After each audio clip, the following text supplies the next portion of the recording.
Good day and welcome back to another World of Warcraft video. In this video, we're going to be taking a look at week 2 of the Dastardly Duos event and how you can score over 400,000 points and make sure that you clear the weekly target.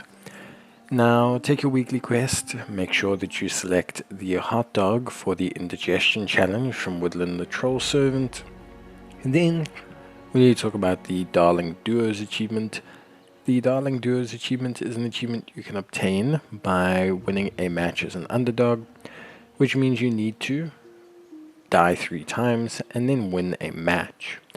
This is very, very, very important because it will add on a bonus should you not die.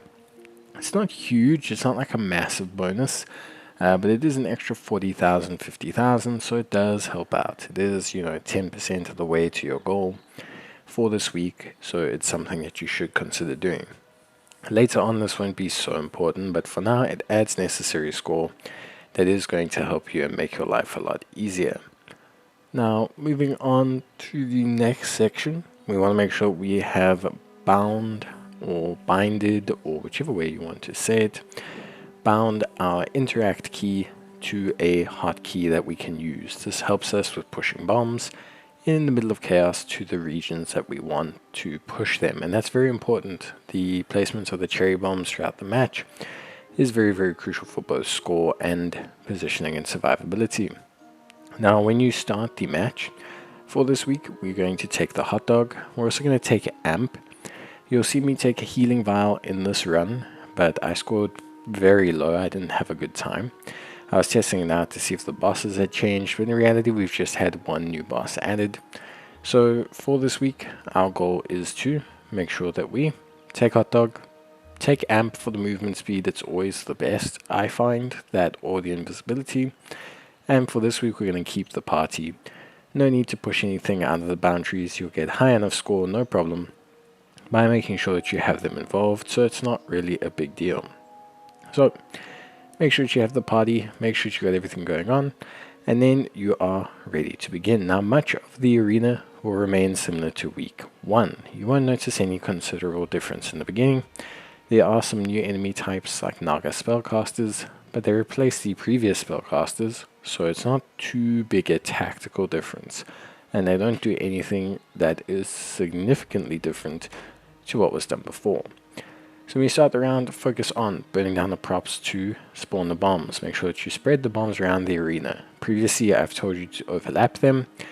This is a good idea, but this week, the boss is spawning a lot of messy AoE. To make your life a bit easier, if you want to, you can spread them around. Because we don't need such a high score, we don't have to overlap them.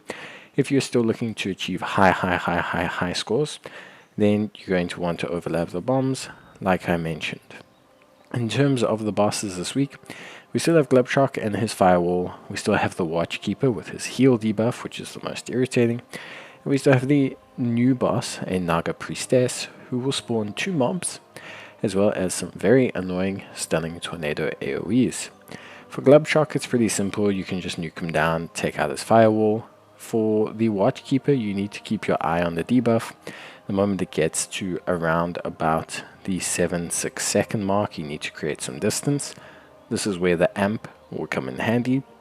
And for the Naga Siren Priestess, my suggestion is, that's why I spread the orbs, to just keep the map very loose, so that you can just stay out of the range of her AoE, and rather pull her out of it than bringing yourself to it. Now some tips for this week, for people who don't know.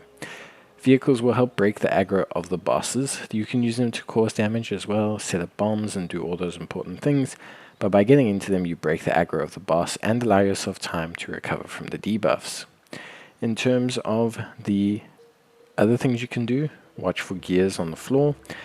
If you see a gear that has sparks in the middle, there's a chance that it can spawn a boss or mob. Clocks that are in the air are guaranteed to spawn a boss or mob. If they don't have any of that, they will more than likely add to the time. Something else that is super important while you are doing this, focus on using your items.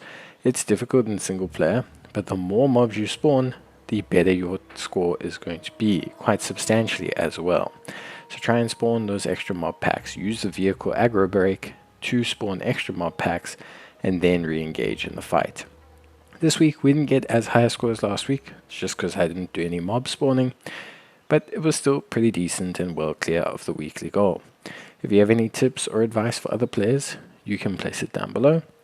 But for now, these tips should get you through. Bye.